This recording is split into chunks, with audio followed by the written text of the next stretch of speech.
Satu RRI ND, kanal informasi dan inspirasi, dan juga bagi Anda yang lagi mendengarkan RRI ND melalui RRI Digital dan rri.co.id, serta yang lagi mendengarkan RRI ND melalui terestrial. Pendengar, selamat pagi buat semuanya. Dan pagi hari ini, pendengar, topik wawancara kita terkait dengan Dinas Lingkungan Hidup Kabupaten ND akan deklarasikan gerakan ND Bersih. Nah, seperti apa gerakan deklarasi ND Bersih ini, pendengar, dan latar belakang dari program ini kita akan membahasnya bersama Kepala Dinas Lingkungan Hidup Kabupaten ND, ada Bapak Kanise. Selamat pagi, Pak Kadis. Selamat pagi RRI 1 ND. Salam sejahtera, salam lestari untuk kita semua. Salam lestari, Pak Kadis. Oke, ini menarik nih Pak Kadis ya. Ini ada program deklarasi gerakan ND Bersih. Sebenarnya ini apa yang melatar belakangi tujuan utama dari deklarasi tersebut nih Pak Kadis? Baik, pendengar RRI 1 ND yang kami hormati, persoalan terbesar, salah satu persoalan terbesar di kota ND saat ini adalah kota yang belum bersih dengan meningkatnya volume sampah.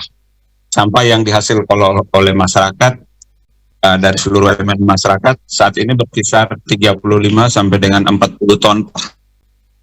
Di sisi lain, meningkatnya sampah itu tidak disertai dengan adanya upaya pendukung seperti penyediaan sarana prasarana, anggaran, dan tenaga yang memadai.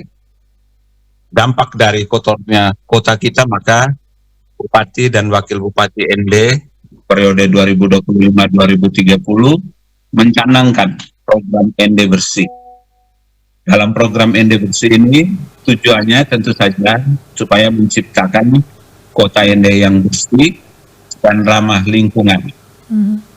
Nah, sesuai dengan amanat Peraturan Daerah Nomor 8 Tahun 2018, tahun 2014, masyarakat berhak memiliki atau memperoleh layanan lingkungan hidup yang sehat.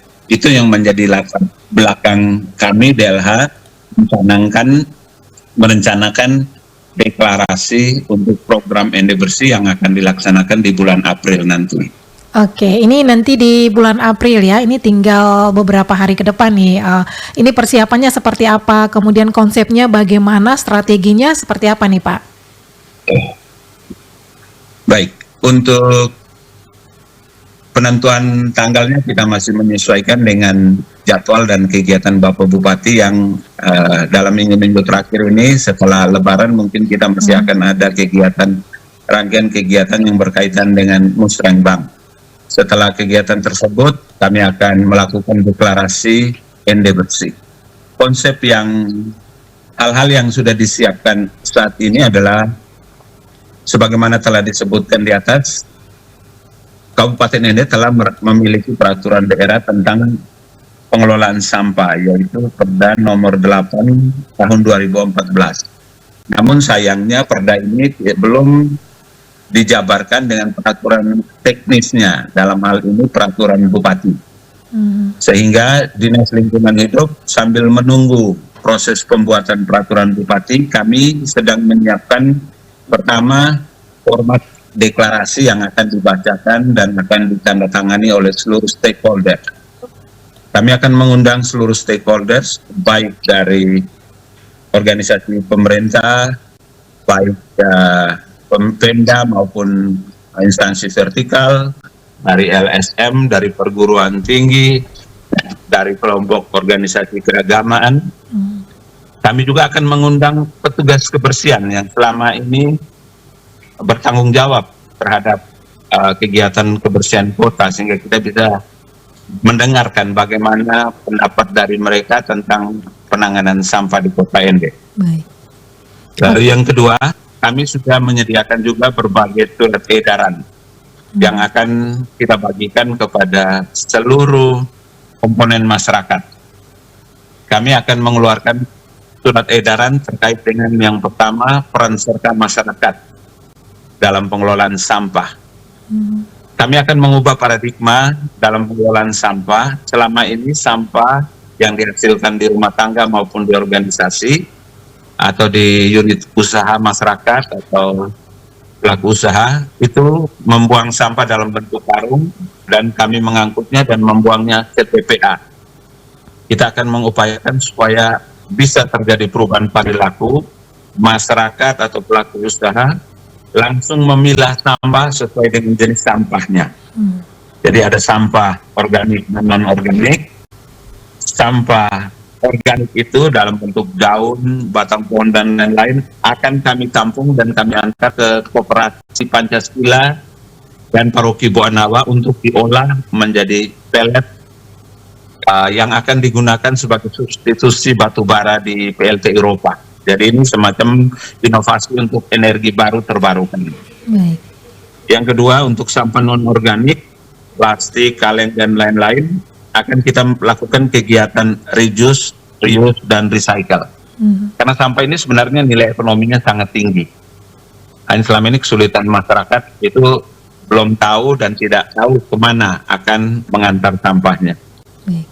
Yang kedua, surat edaran Bupati tentang program Eco Office, Eco School, Eco Hotel, Eco Rumah Sakit. Di dalam surat ini Bupati akan mewajibkan seluruh organisasi untuk menerapkan organisasinya yang berbasis lingkungan. Ada pengurangan sampah, pengurangan air, pengurangan kertas, pengurangan listrik. Ini mungkin sejalan dengan efisiensi anggaran dan lain-lain sehingga bisa membantu kita dalam hal penanganan sampah dan juga membantu organisasi. Yang berikut, surat Bupati kepada pimpinan OPD, instansi vertikal, LSM, organisasi swasta akan dibagikan wilayah tanggung jawab untuk kebersihan dan rindangnya atau hijaunya kota. Hingga misalnya RRI nanti akan diberikan tanggung jawab di wilayah ini, mulai dari kebersihan, misalnya ada taman di situ, penanganan taman dan lain-lain. Yang berikut ada surat edaran kepada camat dan lurah. Bupati dan Wakil Bupati ND saat ini memberikan salah satu indikator kesuksesan camat adalah kota yang bersih. Sehingga pengangkatan camat dan lurah itu harus ada komitmen untuk kebersihan kota. Bila peran serta masyarakat di kecamatan dan kelurahannya rendah, maka yang akan dievaluasi adalah camat dan lurahnya. Yang terakhir, surat edaran kepada seluruh toko, kios, swalayan, warung, hotel terkait pengurangan penggunaan wadah plastik. Kita ketahui selama ini belum ada aturan tentang pengurangan sampah plastik sehingga toko, kios masih menggunakan plastik untuk wadah berbelanja. Malah ada sampai dengan hal-hal yang berbahaya, misalnya membungkus makanan yang panas dengan plastik, misalnya lontong atau soto atau gorengan yang panas itu dibungkus dengan plastik yang tentu saja dampak kesehatannya tidak baik. Jadi kita terintegrasi seluruh surat ini sebelum terbitnya perda, peraturan Bupati sebagai penjabaran perda. Oke, baik. Ini luar biasa ya Pak Kadis ya. Dengan adanya surat edaran kita berharap ini bisa diimplementasikan dengan baik ya untuk masyarakat Kabupaten ND agar hidupnya asri seperti itu ya untuk ND sendiri. Nah, sejauh ini Pak Kadis ya memang banyak keluhan dari masyarakat ya untuk membuang sampah. Ini bagaimana? Ini tidak ada tempat sampah di tempat-tempat tertentu misalnya di Perumnas begitu ya. Mungkin tidak ada kontainer begitu ya untuk dipersiapkan agar sampah itu pada satu tempat begitu. Nah ini bagaimana nih dari DLH sendiri? Baik, seperti yang sudah kami jelaskan, setelah kami melakukan pemetaan itu sebenarnya ada 3 soalan utama dalam penanganan sampah. Yang pertama sudah saya jelaskan tentang belum efektifnya Perda nomor 8 tahun 2014. Tadi saya sudah jelaskan tentang langkah-langkah lanjutannya. Yang kedua adalah yang berkaitan dengan perilaku masyarakat. Perilaku masyarakat ini menjadi sorotan utama karena masyarakat kita itu cenderung membuang sampah sembarangan, membuang sampah ke drainase, bahkan sampai di jalan sepanjang pinggir jalan ke arah luar kota dan di daerah pinggir pantai. Ini yang harus kita rubah melalui setelah deklarasi akan ada sosialisasi dan edukasi. Yang kedua, masyarakat membuang sampah di luar jam angkut. Jam pengangkutan itu sudah terjadwal, seringkali kota nampak tetap tidak bersih karena masyarakat kembali meletakkan sampah padahal jam pengangkutannya sudah selesai. Yang ketiga, kami akan melakukan edukasi untuk kegiatan 3R, reduce, dan recycle. Yang berikut ini yang paling penting, keterbatasan dana untuk Dinas Lingkungan Hidup untuk penanganan sampah. Kita tidak hanya berbicara soal kurangnya sarpras, karena kalau sarpras itu kami kekurangan dump truck 11 buah. Kontainer seperti yang misalnya di Perumnas yang sampah akhirnya dibuang di sembarang tempat itu ada kekurangan 14 buah.